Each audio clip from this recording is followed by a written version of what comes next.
Hello fellow travelers, my name's SG and welcome to the channel. Today we're continuing with Dante Inferno with Canto 19. Last time we were with Dante and Virgil, they had just entered into the A Circle of Hell, and they are now going further into the A Circle. They had just passed the Philanderers and Seducers, and they've even met some famous people such as Jason from Jason and the Argonauts. So, yeah, let's continue now, shall we? O Simon Magus, O forlorn disciples, ye who the things of God, which ought to be the bridges of holiness, rest spaciously for silver and for gold do prostitute. Now it behooves for you the trumpet sound, because in this third Bolgia ye abide. We had already for the following tome ascended to that portion of the crag, which over the middle of the moat hangs plumb. Wisdom supreme, O how great art thou showest, in heaven, in earth, and in the evil world, and with what justice does thy power distribute.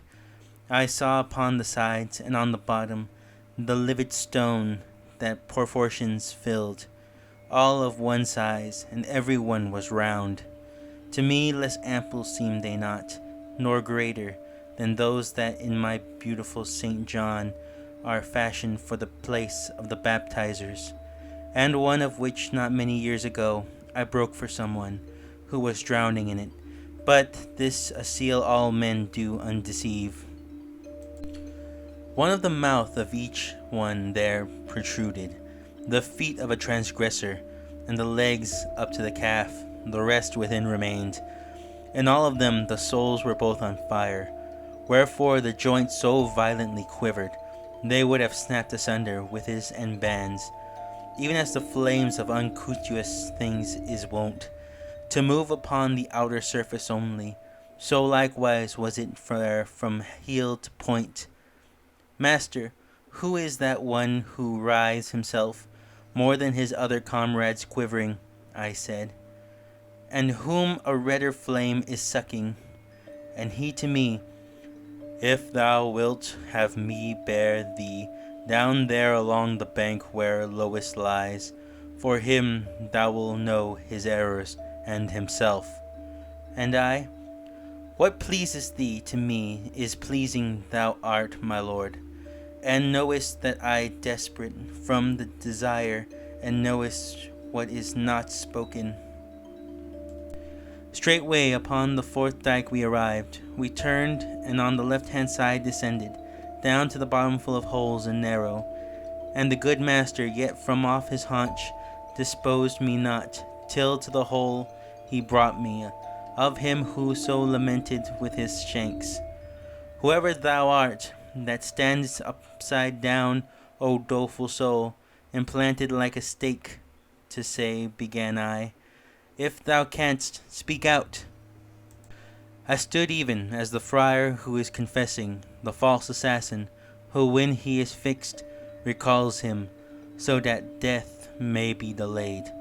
And he cried out, Dost thou stand there already? Dost thou stand there already, Boniface? By many years the record lied to me. Art thou so early satisfied with that wealth, for which thou didst not fear to take by fraud the beautiful lady, and then work her woe? Such I became as people who stand, not comprehending what is answered them, as I be mocked, and know not how to answer. Then said Virgilius, Say to him straightway, I am not he thou thinkest. And I replied as was imposed on me. Whereat the spirit withered with both his feet, then sighing with a voice of lamentation, said to me, Then what wantest thou of me, if who I am thou carest so much to know, what thou on the account hast crossed the bank? Know that I vast was the great mantle, and truly was I son of the she-bear, so eager to advance the cub, that wealth above, and here myself I pocketed. Beneath my head the others are dragged down, who have preceded me in simony, flattened along the fissure of the rock. Below there I shall likewise fall, whenever that one shall come, who I believe thou wast, what time the sudden question I proposed. But longer I my feet already toast, and here have been in the sway upside down. Then he who planted stay with reddened feet, for after him I shall come a fouler deed, from towards the west of pasture without law, such a befits to cover him and me.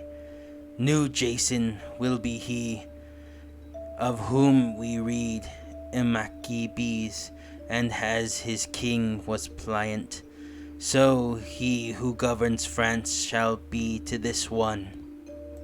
I do not know if I were here too bold, that he answered only in this metre.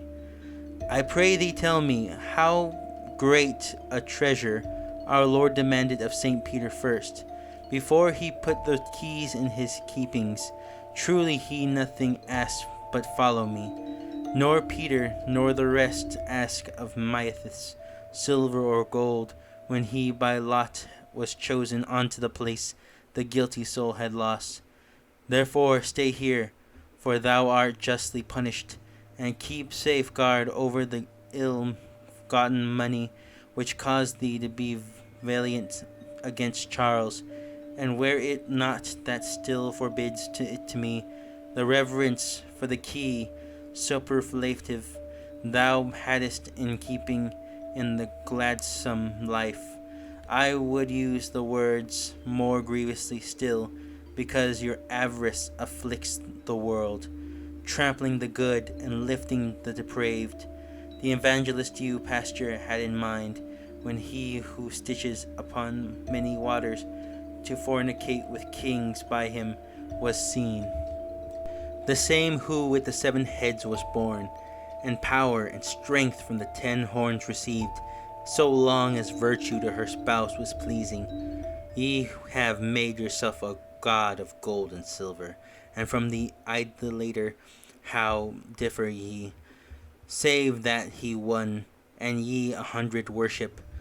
Ah, Constantine, how much ill was mother, not thy conversation, but that marriage dower, which of the first wealth father took from thee. And while I sang to him such notes of these, ere that anger or that conscience stung him, he struggled violently with both his feet. I think in sooth that in my leader pleased, with such contended lip, he listened ever unto the sound of the true words expressed. Therefore with both his arms he took me up, and when he had me all upon his breast, remoted by the way where he descended, nor did he tire to have me clasped to him, but bore me to the summit of the arch, which from the 4th dyke to the 5th is passage. There tenderly he laid his burden down, tenderly on the crag uneven and steep, that would have been hard passage for the goats. Thence was unveiled to me another valley. Alright, now that we've read the chapter, let's talk about it, shall we? In this one, we are still continuing on to the 8th level, and we are even moving forward with it. But we've come to a part where there is still fraudsters, but this time there are more people in the church who either use people for money or have tricked people in the church for money. And this consists of regular nobles, even priests, and even popes who have used their power and the will of God, if you will, to trick and take property from people. They are here destined to lay upside down with their hands steeped into the ground and their feet being the only thing able to touch anything. We did meet another person who was here who felt more of a victim in this situation. And Dante, this is the first time we actually see him actually have a strong opinion about something, telling him about how he was wrong and why it should be important that they do be punished for these situations. The man did seem to appreciate the realistic talk about it, did not seem bitter, but did not seem pleased with it at the same time. And with that, we're moving on to the next section, which will be in the next chapter. Hope you guys enjoyed this chapter of Dante's Inferno. Leave a like, subscribe. If you want, leave a comment. I would very much like to hear what you guys think of what's going on so far. And yeah, hope you guys enjoy, and see you next time.